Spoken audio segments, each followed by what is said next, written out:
it makes, which is especially important when we start working with words that begin with vowels. I have an important question to ask you. I'm looking at these letters. This says U, and I'm wondering, why is a way on this in this row? Because it sounds like umbrella. The A, the beginning A, sounds like like an umbrella. Before, when I did a word wall, it was wallpaper. And it was wallpaper for the kids also, and I feel like they use it more when we talk about the sounds in the words. We can use it whenever we need it to write or read.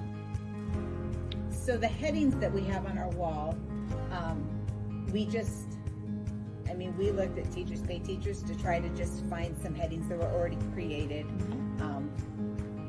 that covered a lot of the sounds. We teach our control vowels and we teach vowel teams, and we wanted all of those things represented, all those different sounds. We just didn't have space to put them all in one space, which is why we kind of separated out the vowel sounds and the digraphs. How do you find the word that you need? You look on the board for the word that you want, and you find the sound that you need. And so, is this all of the words that you have? No, Where are the other words that you use? on the other side. So what's the difference between these two boards? These are vowels and those are not. They're consonants. We have a vowel and a digraph wall and then a consonant wall. And we start the beginning of the year with like a review of the kindergarten sight words. So we put those up as we review them. And then as we teach each unit in phonics, we add to it throughout the year. When they know that a word is a snap word or a sight word for us, we don't spell it for them, and we will refer to it for them.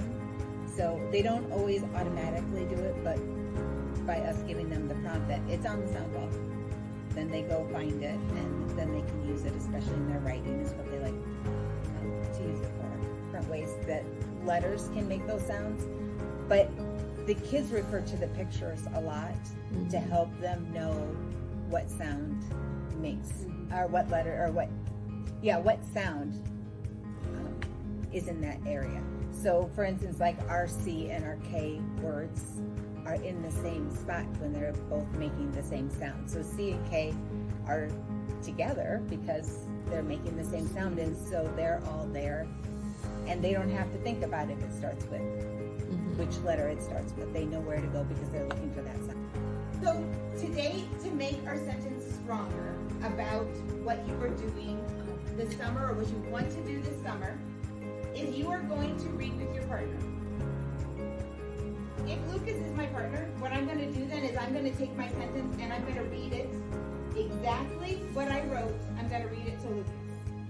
And then Lucas, you can ask me questions about what you want to know about what I wrote. And I'm not going to answer him out loud. I'm going to think about those questions he had. Maybe he wants to know, who am I going to do this with? Or where is it going to be? And then I'm going to think about that, and when I go back to my desk to write, I'm going to add those details in. Remember, I don't want you to erase your sentence. Use a caret so that you can write in the parts that you want to add. Because you probably have that idea in your head already, you just didn't make it down to the paper. So we're going to make our sentence stronger that way by using a partner. And the second thing that I want you to do is with a pencil, listen carefully to this part. I want you to underline all of the snap words that are in your sentence. It's kind of like we've been doing with poetry when we go and we highlight our snap words. I want you to underline all the snap words. But then I want you to use the sound wall or the snap words that are in your binder to check the spelling. Because those are words we should be able to spell correctly because we have them to look at.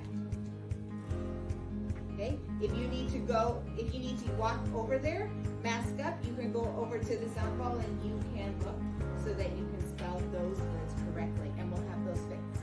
Again, if you just want to cross it off and fix it above. You don't have to erase it.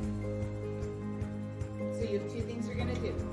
You're going to first work with your partner and see if they have any questions about your sentence. And then second, you are going to check the spelling of your snap words so that we can work on editing and revising this to make this the strongest sentence we can. Well, what's interesting about word walls, they're really organized for a teacher. Teachers know how to spell all the words, and so it's A, B, C, D, E, F, G. We know right where all those words are found, but a sound wall, that's actually organized for students. So that way, when a student finds a word, they know what it sounds like. That's how they can find it. So it's really for them.